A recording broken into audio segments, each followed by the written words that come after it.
마음에 가득한 의심을 깨치고 지극히 화평한 마음으로 찬송이 부르는 어린 양 예수의 그 피로 속죄함 얻었네. 믿음으로 속죄함 속죄함 주 예수 내 죄를 속했네. 할렐루야 소리를 합하여 함께 찬송하세. 그 피로 속죄함 얻었네. 금이나 은같이 없어질 보배로 속죄함 받은 것 아니요. 거룩한 하나님 어린 양 예수의 그 피로 속죄함 얻었네.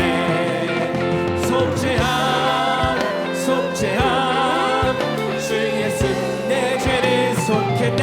할렐루야 소리를 합하여 함께 찬송하세. 그 피로 속죄함 얻었네. 아멘.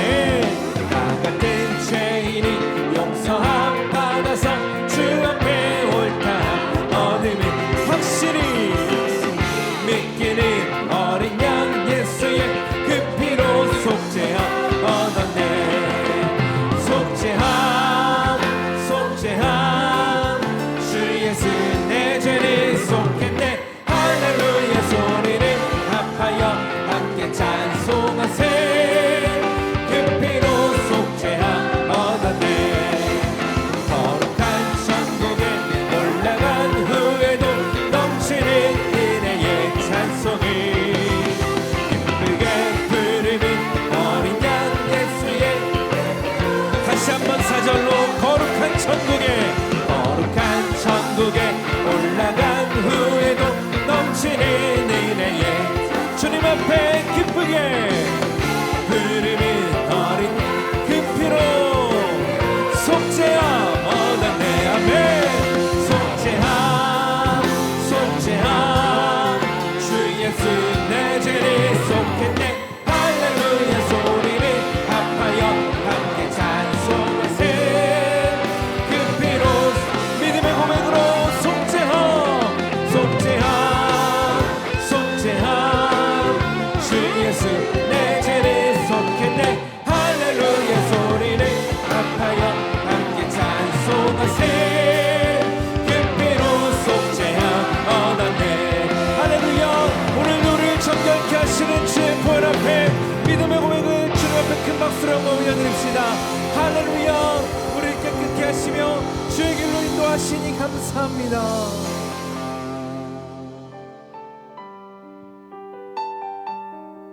우리 마음의 모든 소원함이 오직 주님께로 향하길 원합니다. 주님의 기쁨 되기 원한다는 믿음의 고백을 우리 마음 다해 주님 앞에 올려드립시다. 나 주님의 기쁨 되기 원하네. 내 마음을 새롭게 하소서. 새 부대가 되게 하여 주사. 주님의 빛 비추게 하소서. 다시 한번 나 주님의 기쁨 나 주님의 기쁨 되기 원하네. 주님께서 내 마음을 새롭게 하소서. 새 부대가 되게 하여 주사. 주님의 빛 비추게 하소서.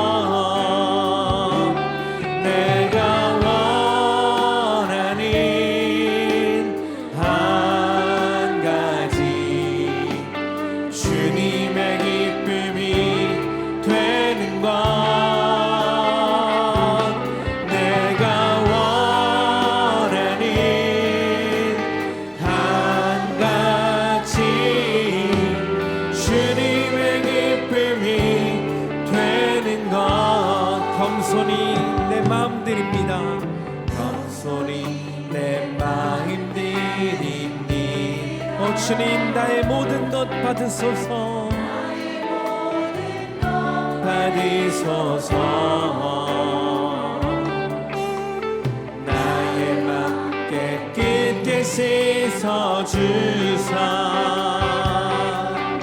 주의 길로 행한 우리 한 번 더 고백합시다. 겸손히 내 마음 드립니다. 겸손히 내 마음 드립니다. 나의 모든 것 받으소서. 나의 맘 깨끗게 씻어주사 주의 길로 행하게 하소서.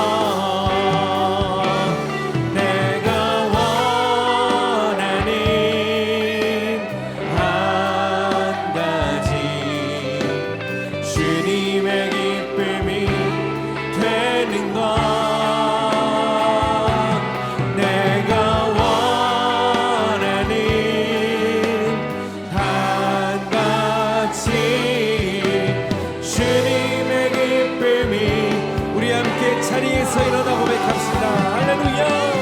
내가 원하는 한 가지 주님의 기쁨이 되는 것. 내가 원하는 한 가지 주님의 기쁨이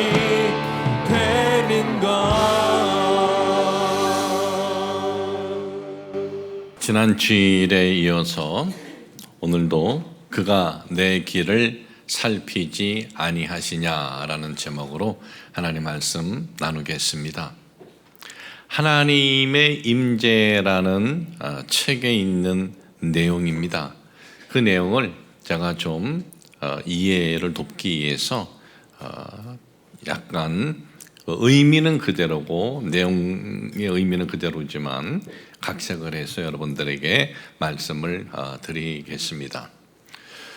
홍콩의 청콩 그룹이라는 그룹은 홍콩에서 재계 순위 1위입니다. 근데 홍콩에서 그 당시 재계 순위 1위라는 것은 아시아에서 최고 그룹이다. 재계 순위 아시아에서 1위 그룹인데 그 그룹의 대표, 그 그룹의 회장인 리카싱 회장의 이야기입니다. 리카싱 회장을 30년 동안 운전해 준 운전사가 은퇴를 하게 되었습니다. 회장은 자신을 30년 동안 운전해 준 이 운전사에게 조금이라도 이렇게 도움이 되고 보탬이 되도록 수표 한 장을 써줬습니다. 그 수표의 금액은 우리 돈으로 그 당시 3억 6천만 원이었습니다. 3억 6천만 원의 이 수표를 주니까 이 운전사가 이렇게 얘기하는 것이었습니다. 회장님, 저에게 그 돈 안 주셔도 됩니다. 그러는 거예요. 그러면서 회장님, 제가 회장님을 모시고 30년 동안 운전수로 있으면서 저는 36억 이상을 벌었습니다. 그러는 거예요. 이 회장이 아니 자네 월급이 100만 원인데 그게 무슨 소린가? 월급이 100만 원인데 어떻게 36억 이상을 벌었다고 하는가? 예, 저는 회장님을 이렇게 모시고 어디를 갈 때 회장님께서 뒤에서 통화를 하시더라고요. 야, 어디에 있는 땅을 사라. 그러면 그걸 잘 듣고 주소를 외워놨다가 저가 있는 거 없는 거 끌어모아서 한 구탱이 그 근처에 땅을 사놨습니다. 또 회장님께서 야, 어디 그 무슨 주식이 있지? 그거 사. 그러면 저는 또 있는 거 없는 거 다 끌어모아서 그 주식을 샀습니다. 그렇게 30년 동안 회장님께서 말씀하시는 것을 들으면서 따라하고 보았더니 지금 은퇴할 때 보니까 36억이 넘는 돈이 저에게 생겼습니다. 회장님 감사합니다. 안 주셔도 됩니다. 3억 6천 원. 리카신 회장을 따라다닌다는 것 자체가 중요한 것이 아닙니다. 그 회장님의 그 발자취를 따라가는 것, 그가 하는 말을 잘 듣고 그의 삶을 따라가는 것, 이것이 중요한 거예요. 성경에 보면 어려운 고난과 역경을 만난 사람들 중에 그 고난과 역경을 극복한 것 자체도 대단한데, 극복하는 정도가 아니라 인생들이 살면서 꿈꾸던 것을 손에 쥔 인물들이 있어요. 다윗 같은 인물도 있고, 또 다니엘은 왕족 귀족의 자녀로 태어났지만 나라가 망해서 포로로 끌려가서 그 포로의 삶에서 어떻게 됩니까? 많은 고난과 역경이 있어서 사자굴에 던져지기도 했지만은 최고의 왕 다음으로 최고 권력자가 되기도 하고, 또 요셉을 보면 요셉은 형님들에게 죽임을 당했다가 노예로 팔립니다. 노예로 팔려서 그 노예 집에서 또 억울하게 누명 써서 한 번 들어가면 나오지 못하는 감옥에 갇히게 됩니다. 그런 어려움이 있었지만 나중에 애굽의 바로 다음에 권력자가 돼요. 이 성경에 이런 고난과 역경을 이긴 사람들의 내용을 아는 것도 중요하지만 그들의 삶을 우리가 따라가는 것이 더 중요한 것이에요. 그런데 우리는 다윗이나 다니엘이나 또 요셉, 그들의 삶의 그 모습을 이렇게 보면, 그들의 이름만 딱 들으면 우리는 어떤 생각을 하냐면, 에이, 우리하고 다른 사람들이지. 다니엘 봐, 그 꿈을 어떻게 잘 그렇게 꾸고 해석하고, 요셉도 꿈 해석, 또 꿈꾸는 요셉, 특별한 달란트가 있고 은사가 있고, 다윗은 하나님께서 기름 부음을 줬잖아. 근데 우리는 우린 보통 사람인데, 일반 사람인데 그런 사람들하고 우린 다르지. 우리가 그렇게 생각을 할 수는 있어요. 그러나 욥은 달라요. 욥의 삶을 보면 욥은 무슨 하나님 앞에 기름 부음을 받았다 그런 내용이 없습니다. 욥이 무슨 누구 병을 고쳤다는 내용도 없고, 욥은 선지자도 아니고 제사장도 아니고, 욥은 그냥 우리와 똑같은 평범한 사람이라는 거예요. 결혼해서 자녀를 놓고 열심히 사업을 해서 가축을 그리고 벌리고 우리랑 똑같은 삶을 살았던 욥, 하나님으로부터 무슨 기름 부음을 받지도 않았고 선지자도 아니고 제사장도 아니고 특별한 달란트가 없지만 그의 삶의 내용을 보면서 하나님께서는 그를 인정하셨다는 거예요. 그의 삶을. 그래서 우리가 이 욥의 삶의 내용을 지난주하고 이번주하고 이제 이어서 이렇게 말씀을 우리가 보고 있는데, 우리가 이 욥의 삶의 내용을 보면서 욥의 삶을 우리가 추구하면, 물론 우리가 똑같이 욥같이 될 수는 없어요. 우리는 부족한 부분이 있습니다. 우리가 똑같이 욥같이 될 수는 없어도 욥의 삶의 그러한 모습을 보면서 그러한 삶을 우리가 오늘도 추구한다면 하나님의 은총은 욥에게만 임하는 것이 아니라 오늘을 살아가는 우리들에게도 임한다라는 것을 여러분 잊지 마시고, 이 말씀을 우리가 정말 정신을 바짝 차려서 우리가 들으시기를 주님의 이름으로 축복을 합니다. 이 욥은 어떠한 삶을 추구했습니까? 욥은 첫째는 시대의 흐름에 따라 산 것이 아니에요. 시대의 흐름에 따라서. 그는 시대의 흐름을 무시하라는 것이 아닙니다. 하나님의 뜻이 어디 있느냐? 하나님의 뜻을 추구하는 삶을 살았어요. 첫 번째로. 두 번째는 욥은 남종과 여종을 무시하지 않았다는 거예요. 주인이 가장 쉽게 무시할 수 있는 사람은 남종과 여종인데 왜 무시하지 않았느냐? 그나저나 어머니 뱃속에서 10달 동안 있을 때 벌거벗은 그런 상태로 있었고, 그리고 세상에 나올 때도 벌거벗은 모습으로 아무것도 손에 쥔 것 없이 나왔고, 이 땅에서 살다가 내 삶이 끝날 때 관에 들어가던 한 줌에 이 죄가 되어서 낙골당에 들어가던 하나님 앞에 갈 때 나는 아무것도 가져가지 않는다, 벌거벗은 상태로 간다라는 것을 잊지 않고 살았기 때문에 약한 자, 힘이 없는 자 무시하지 않았다라는 거예요. 자, 이어서 말씀 보겠습니다. 세 번째는 욥은 어려움에 처한 이들 긍휼한 마음을 가졌어요. 어려움에 처한 이들 긍휼히 여겼다. 욥기서 31장 16절 17절 말씀입니다. 내가 언제 가난한 자의 소원을 막았거나 과부의 눈으로 하여금 실망하게 하였던가. 나만 혼자 내 떡덩이를 먹고 고아에게 그 조각을 먹이지 아니하였던가. 여기서 욥은 누구를 언급을 하느냐? 과부와 고아를 언급을 해요. 과부와 고아. 과부와 고아는요, 그 시대에 있어서 가장 불행하다라고 생각되는 이들이 과부와 고아예요. 과부가 되었습니다. 그러면 생존할 살아갈 수 있는 길이 막막한 거예요. 여인이 할 수 있는 일이 없는 거예요. 룻기서 보면은 룻이 과부가 됩니다. 그의 시어머니 나오미도 과부가 되었습니다. 그리고 시어머니 나오미를 따라서 고향 땅 베들레헴으로 갔습니다. 고향 땅 베들레헴, 유대 베들레헴으로 갔다는 것이 무엇입니까? 그곳에 일가 친척 아는 이들이 있다는 거예요. 그럼에도 불구하고 이 여인들, 과부가 된 여인들은 할 수 있는 일이 없어서 뭐라고 먹고 살았습니까? 남의 밭에서 추수하고 남은 것을 가져다가 그걸 가지고 먹고 살았다는 거예요. 그게 과부의 삶이에요. 그래서 과부라 그러면 참 안 됐구나, 불행하게 됐구나, 그렇게들 얘기를 하고 바라본 거예요. 또한 고아는 어떻습니까? 부모를 잃었습니다. 부모를 잃었는데 좋은 일가 친척이 있어요.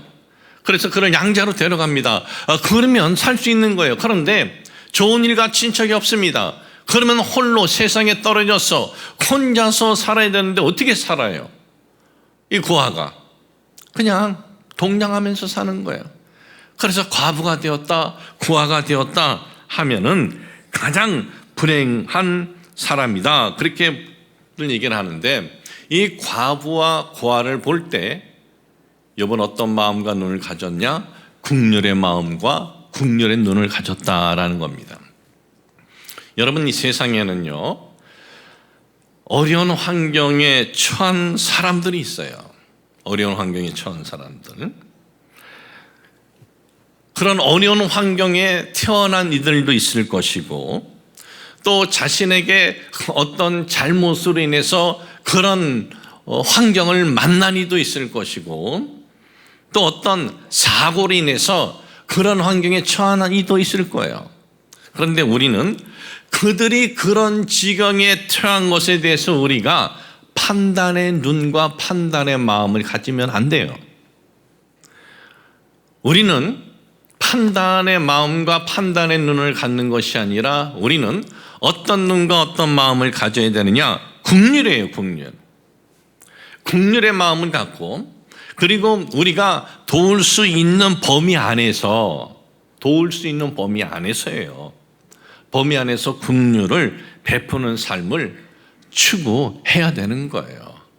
내 것을 다 가지고 그렇게 사는 사람, 특별한 사람도 있지만은, 그러나 우리가 그렇게 특별한 삶을 우리는 살아가지는 못할지라도 내의 어떤 그 범위 안에서 긍휼의 삶을 추구하면서 살아가라.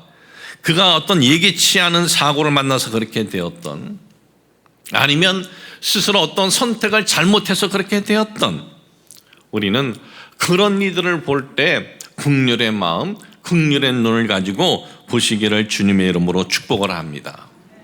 여러분, 악인을 긍휼히 여기라는 것이 아니에요. 성경에 악인을 긍휼히 여기라는 거 말씀하고 있지 않습니다. 세상에 악한 것들이 있어요.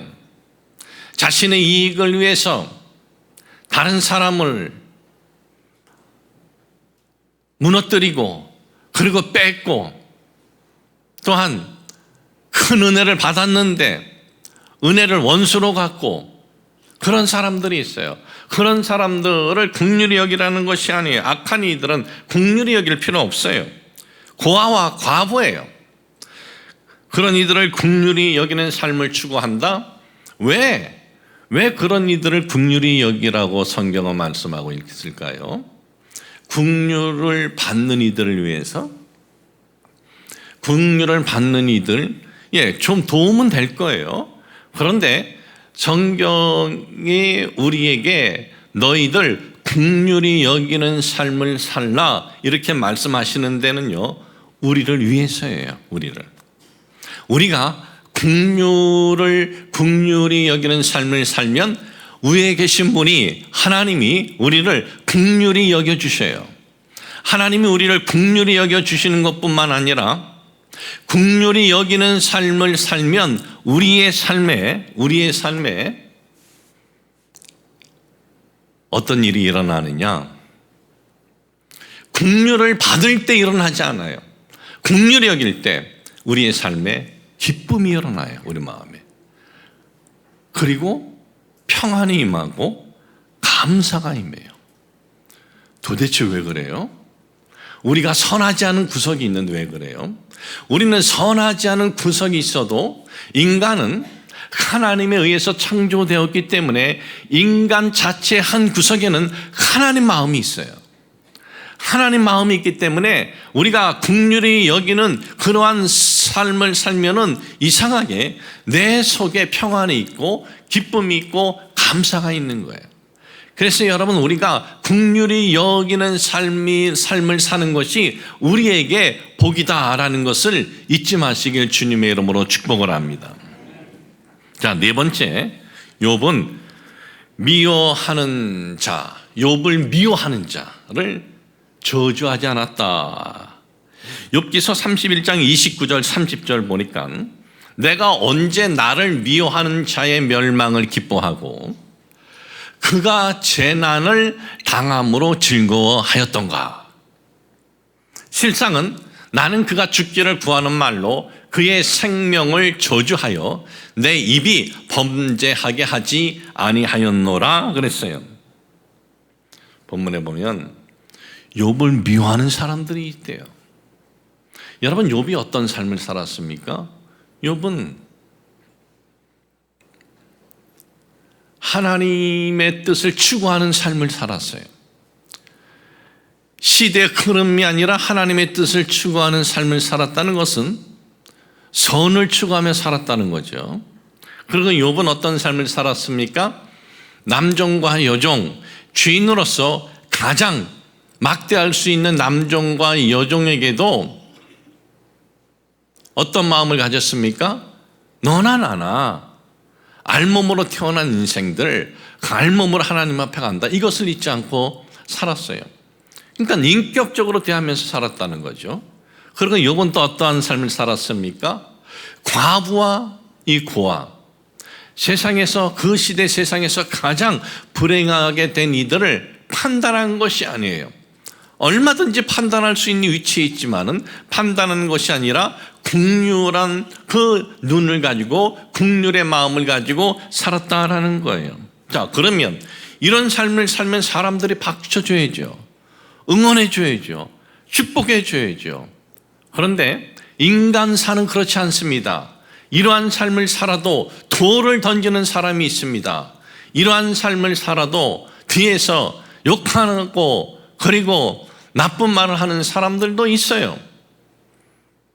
자, 욥을 보면서 욥같이 가진 사람들은 뭐라 그랬겠습니까? 야, 너만 선한 삶을 사냐? 너만 그렇게 잘난치 않느냐? 비방하고 공격할 수 있죠.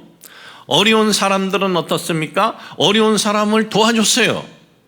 그러면 고마워하는 사람도 있지만은 어떤 사람들은 왜 더 안 도와줘? 그래요. 더 도와줄 수 있잖아. 왜 염소 새끼 한 마리 줘? 2마리 주지?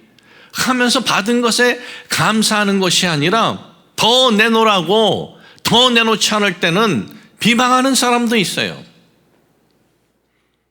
또 어떤 사람은 왜 걔네만 도와주느냐? 왜 나는 안 도와주고?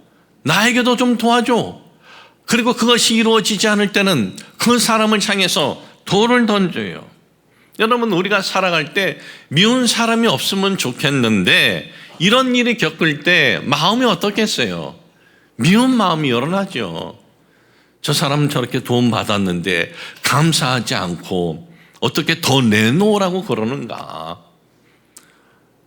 우리가 살면서 이런 일을 겪으면요, 미운 마음이 일어납니다. 그런데 욥은 그런 사람에 대해서 망하거나 그를 저주하지 않았다라는 것은요, 이 욥은요, 돈만 많은 사람이 아니에요. 욥은 힘이 있었어요. 권력이 있었어요. 그것을 우리가 어떻게 알 수 있느냐? 욥기서 29장 7절에서 10절에 보니까 그때는 내가 나가서 성문에 이르기도 하며 내 자리를 거리에 마련하기도 하였느니라. 나를 보고 젊은이들은 숨으며 노인들은 일어나서 서며 유지들은 말을 삼가고 손으로 입을 가리며 지도자들은 말소리를 낮추었으니 그들의 혀가 입천장에 붙었느니라 그랬어요. 이 내용들이 뭐예요? 젊은이고 노인이고 욥에 대해서는 존경을 표했어요.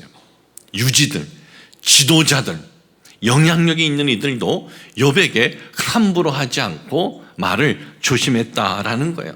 그러니까 이것은 욥은 단순히 돈만 많은 사람이 아니라 그 지역에서 힘이 있는 거예요. 권력이 있다는 것을 보여주는 내용입니다. 그러니까 욥은 그 미운 사람, 그것들 자기의 권력과 돈을 가지고 그를 망하게 할 수도 있어요. 그를 저주받은 것처럼 할 수도 있어요. 그런데 욥은 그렇게 하지 않았다는 거예요. 여러분, 우리가 인생을 살아갈 때 어떤 모임이든지 어떤 단체든지 나를 미워하는 사람은 있어요.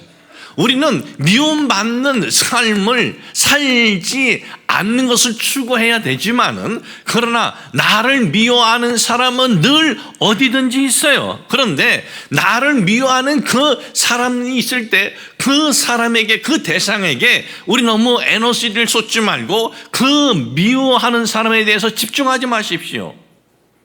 저 인간 잘못되었으면 좋겠다, 잠시 그런 생각 일어나기는 합니다. 그러나 지속적으로 거기에 에너지를 쏟고 집중하면 안 돼요. 왜? 그러면 더 황폐해지는 것은 우리 자신이에요. 우리 마음이 더 황폐해져요.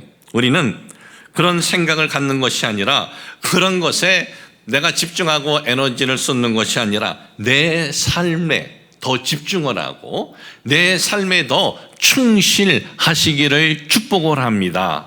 내 삶에 내가 어떻게 더 열심히 살아야 되는가, 어떻게 내가 더 집중해야 되는가, 어떻게 내가 살아야 욥이 받은 이런 은총을 받을까, 이런 데 더 집중하시기를 주님의 이름으로 축복을 합니다. 다섯째는요, 욥은 금, 골드에 소망을 두지 않았다라고 선언하고 있습니다. 욥기서 31장 24절에서 27절에 보니까, 만일 내가 내 소망을 금에다 두고 승금에게 너는 내 의뢰하는 바라 하였다면, 만일 재물의 풍부함과 손으로 얻은 것이 많음으로 기뻐하였다면, 만일 해가 빛남과 달이 밝게 뜬 것을 보고 내 마음이 슬며시 유혹되어 내 손에 입맞추었다면, 이 내용이 뭐냐면, 욥은 그 손에 큰 불을 가지고 있습니다. 욥은 권력도 손에 있어요. 그런데 그 권력과 그 금을 가지고 낮에 비치는 곳에, 햇빛이 비치는 곳에 유혹에 손을 맞췄다는 것은 자기 자신이 그 가진 것을 가지고, 금과 그리고 권세를 가지고 낮에 사람들이 많은 곳에서 자신을 교만하게 자랑하면서 다니지 않았다라는 거예요. 밤에, 달이 비치는 밤에 자신이 가진 금과 권력을 가지고 유혹의 길을 걷지 않았다라는 거예요. 욥이 그러한 삶을 살았다는 것은요, 금, 은, 돌같이 봤다는 게 아니에요.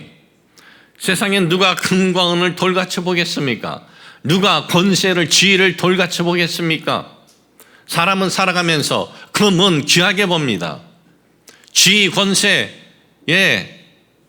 귀하게 봅니다. 그러면 욥은 어떻게 해서 이런 삶을 살았느냐? 그것들보다 욥에게 있어서는 무엇이 더 소중하고 무엇이 우선이었느냐? 하나님이었다는 거예요. 하나님이 우선이었다는 거예요.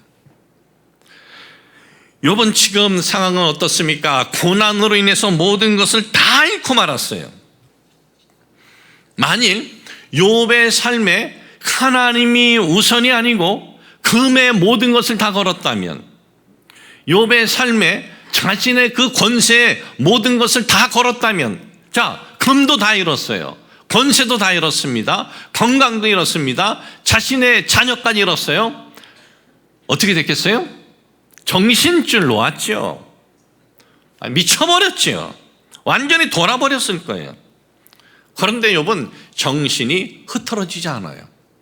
우리가 욥기서를 보면은 욥이 한순간에 모든 것을 다 잃어버립니다.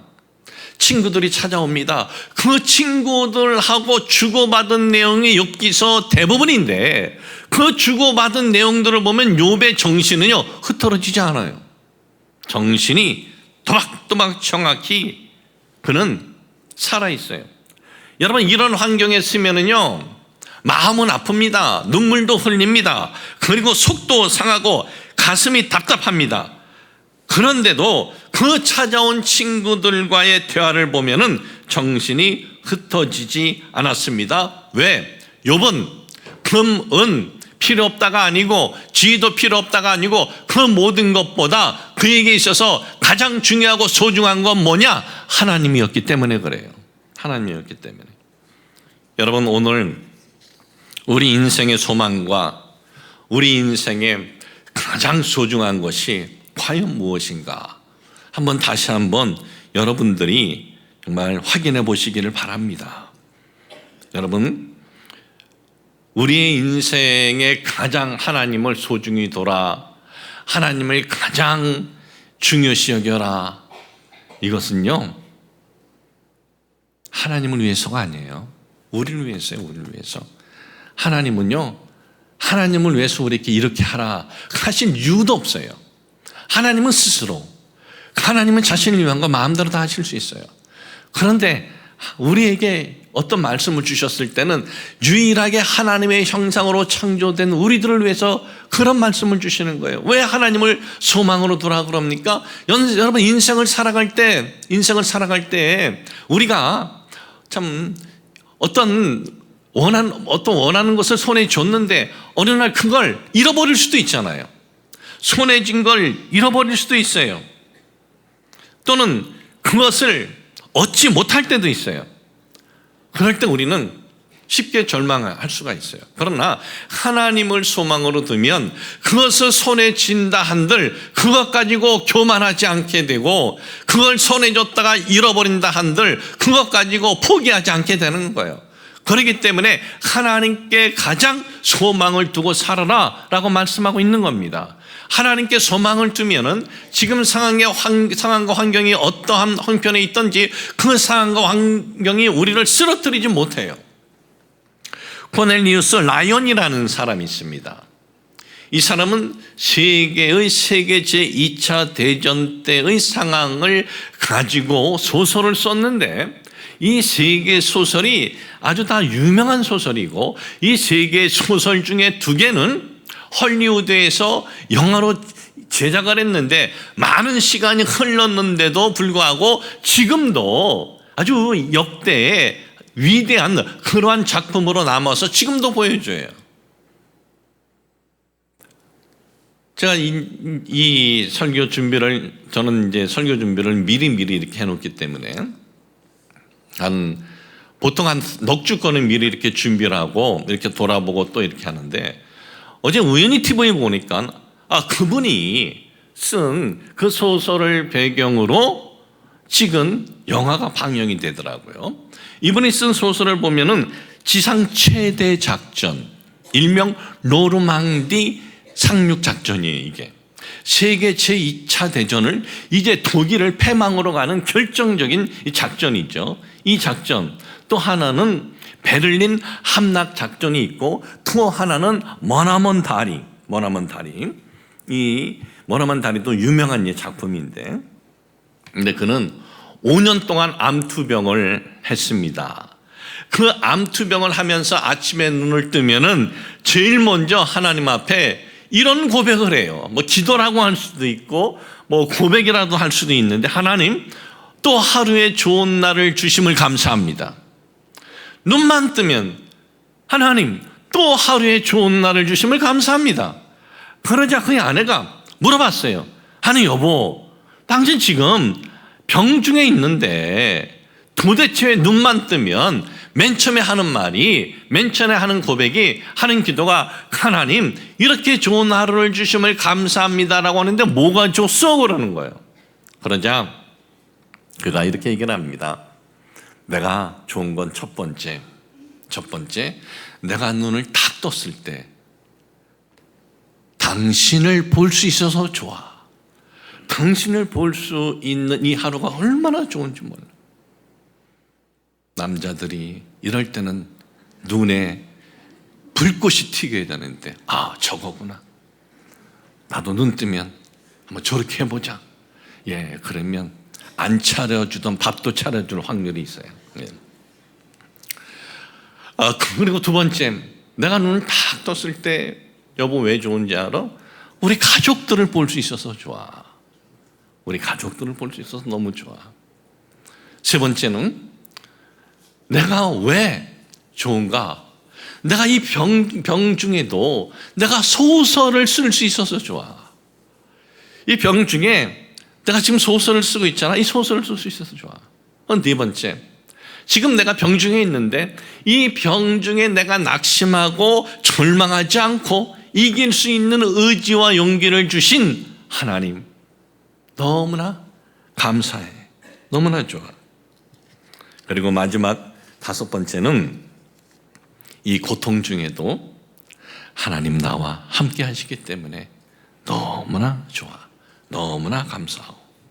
여러분, 하나님이 좋고요, 하나님을 사랑하고 하나님을 소중하면, 정말 하나님이 좋고 정말 하나님 사랑하고 하나님 소중하면 이 세상을 살아가면서 우리가 그 어떤 환경에 처해도 이기지 못할 것 없습니다.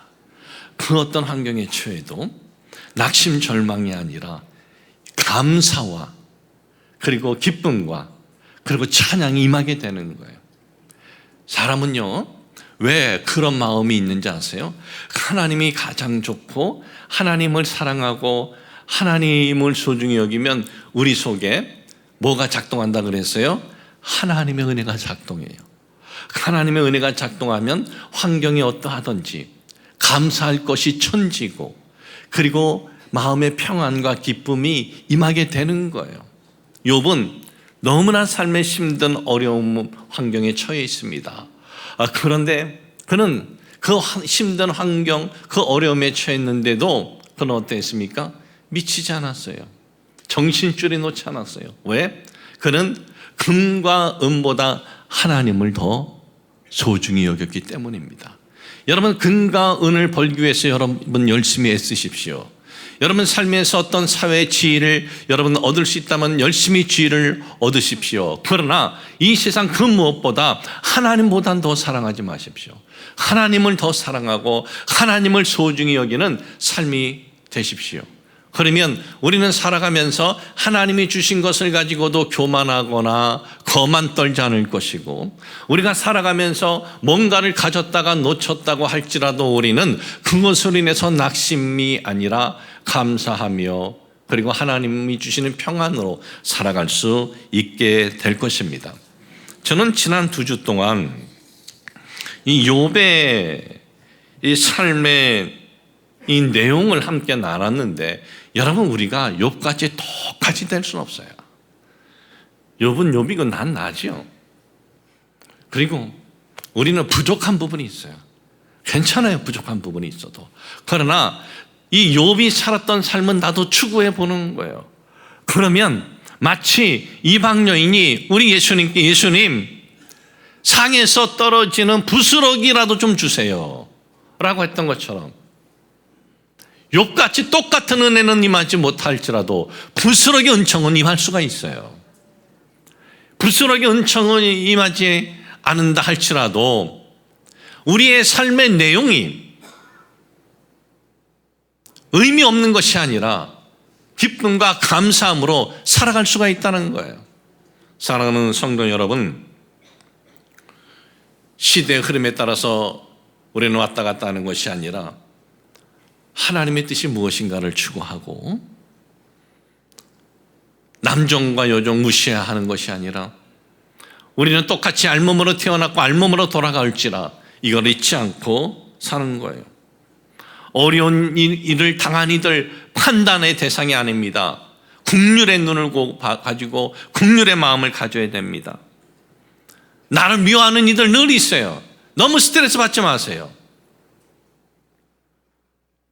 누가 고 목사를 미워한다고 내가 스트레스 뭐 받아? 너는 미워해. 나는 내 삶을 열심히 살 거야. 그러면 되는 거예요. 거기에 내가 에너지를 뺏기고 집중할 필요가 없어요. 내 삶에 더 집중하고 내 삶에 더 충실하면 되는 거예요. 그리고 금과 은보다 하나님을 더 사랑해 보십시오. 그러면 그것이 우리에게 얼마나 큰 유익인가를 여러분들이 체험하게 될 것입니다. 저는 우리 순복원단교 우리 모든 성도님들이 참 욥에게 임했던 이런 은총들이 임하시기를 주님의 이름으로 축복을 합니다. 하나님 아버지, 욥에게 임했던 이 은총이 우리 모든 성도님들에게 임하게 하여 주옵소서. 우리는 욥같이 똑같은 인물은 될 수가 없을지라도 부족한 부분이 있을지라도 욥의 모습을 추구하며 살아갈 수 있도록 주님 저희를 도와주옵소서. 예수님의 이름으로 기도합니다. 아멘.